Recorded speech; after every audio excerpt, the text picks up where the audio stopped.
আসসালামু আলাইকুম রহমতুল্লাহ। কাকে আটকাবেন, কিভাবে আটকাবেন? Awami League will come back. ইতিমধ্যে সেই ইতিহাস আপনারা অনেকটা জানতে পেরেছেন। আপনারা জানেন এর আগে ম্যাজিস্ট্রেট কথা বলেছিল, তাকে বহিষ্কার করা হয়েছে।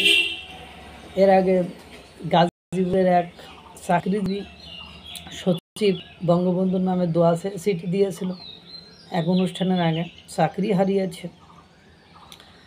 এক বিসিএস ক্যাডার আওয়ামী লীগের পক্ষে হ্যান্ডবিল প্রচারে অংশগ্রহণ করায় চাকরি হারিয়েছে। এবং আরও কত লোক, কত চাকরিজীবী মায়ের খেয়েছে, তার কোনো ইয়াত্তা নাই, শুধু আওয়ামী লীগের পক্ষে কথা বলায়। যত স্থানের ভিসি প্রভিসি পদত্যাগের জন্য আন্দোলন হয়েছে, তাদেরকে আওয়ামী ট্যাগ দেওয়া হয়েছে অধিকাংশ স্থানে।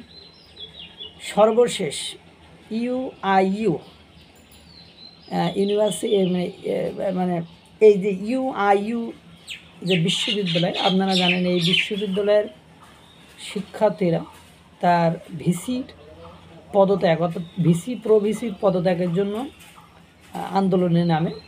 সেখানে ওই সিন্ডিকেটের 11 জন শিক্ষক অ্যাট এ টাইম তারা পদত্যাগ করে।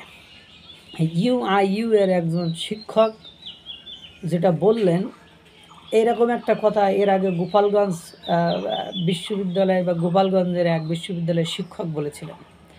তাই ইউআইইউ এর শিক্ষক কী বলছে? আওয়ামী লীগ করবেই দেশের মানুষ, আওয়ামী লীগ করবেই দেশের মানুষ, তুমি সব বের করতে পারবা? মানে আওয়ামী লীগ করবেই দেশের মানুষ, তুমি সব বের করতে পারবা? ঠিকই তো আছে। আপনি যতগুলো লোক আওয়ামী লীগ করতো, আপনাদের মনে হচ্ছে তারা মনে হয় দল ত্যাগ করে অন্য দলে যোগ দিয়েছে, ওরা আওয়ামী লীগ ছেড়ে দিয়েছে। নো, নেভার, এটা কখনোই হবে না। আওয়ামী লীগ ফিরে আসুক, আপনি দেখবেন আপনার কী অবস্থা। আমি একটা একজনের পোস্ট দেখলাম, একজন বড় রাজনৈতিক দলের এলাকার সভাপতি একটা তার ফেসবুক আইডিতে একটা ছবি পোস্ট করেছে। পরে আমাকে একজন শুভাকাঙ্ক্ষী দেখালো, হ্যাঁ দেখেন যে এই নেতার পেছনে যে 10 জন লোক দাঁড়িয়ে আছে, তার মধ্যে 8 জন লোক আওয়ামী লীগ করে। আমি তাদের চেহারা দেখলাম, দেখার পরে এবং তাদের সাথে আমার ব্যক্তিগতভাবে 2-1 দিন কথাও হয়েছে। তারা বলছে এখন বিপদে পড়ে আছি, এই আওয়ামী লীগ ছেড়ে অন্য দলে যাওয়া ছাড়া, এদের সাথে ঘোরা ছাড়া তো কোনো উপায় নেই, এই জন্য আমরা তাদের সাথে ঘুরতেছি। তো বিশ্ববিদ্যালয়ের শিক্ষক যারা আওয়ামী লীগ করত, যাদেরকে নীল দল বলা হতো, ঢাকা বিশ্ববিদ্যালয়ের নীল দল বলা হতো, তারা এখন সবাই কোণঠাসাও হয়ে আছে। যেমন আওয়ামী লীগের আমলে যারা সাদা দল করতো, অর্থাৎ বিএনপি পন্থী ছিল, তারা কোণঠাসা হয়েছিল। তাদের শয়নে স্বপনে নিশীথে জাগরণে তাদের লক্ষ্য উদ্দেশ্য ছিল কি,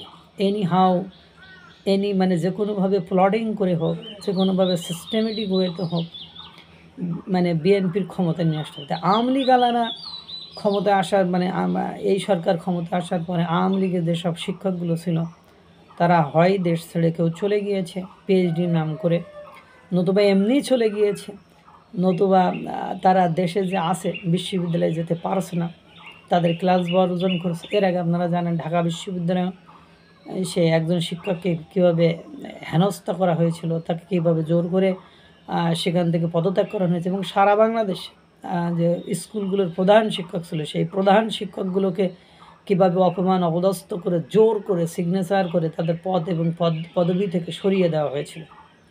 এখন বিশ্ববিদ্যালয়ের শিক্ষকগুলো শুরু হয়েছে এবং বিশ্ববিদ্যালয়গুলো তারা নিয়ন্ত্রণে নিতে চাচ্ছে। এই একই তারই ধারাবাহিকতায় বলছে যে আওয়ামী লীগ, ওই যে ইউআইইউ এর শিক্ষক, উনি বলছেন আওয়ামী লীগ করবেই দেশের মানুষ, তুমি বের করতে পারবা? তার অ্যাটিটিউড দেখে মনে হলো তিনি খুব রুক্ষ এবং রাগান্বিত হয়ে কথাটা বলছেন। এবং পাশে যে শিক্ষার্থী থাকা অবস্থায় তিনি বলছেন, ম্যাডাম আপনি জানেন ওনার লাস্ট যে সেগুলো বক্তব্য বা সেমিনার সব জায়গায় আওয়ামী লীগকে পুনর্বাসন করারই, তাই উনি এখন ওখানে ওই ক্ষমতায় বসে তোমাদের মতো ছেলেবেলি সামনে যদি এই কথা বলতে পারে তো ওনার চাকরিচ্যুত হলে উনি তো সকাল বিকেল দুপুর ওনার মনে করো রিসার্চ হবে এটা নিয়েই। সুতরাং তুমি মনে করছো ওনাকে সরিয়ে দিয়ে আওয়ামী লীগের আশাটাকে আরও রুদ্ধ করবা, ওইটাকে আরও ত্বরান্বিত করলা। এটাই হলো this is the rule of the day.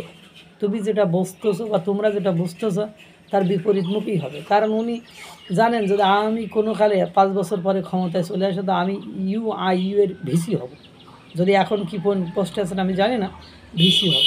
সুতরাং এসব ভেবে লাভ নেই। আল্লাহ তাআলা সকলকে ভালো রাখুক, সুস্থ রাখুক। আসসালামু আলাইকুম ওয়া রাহমাতুল্লাহ।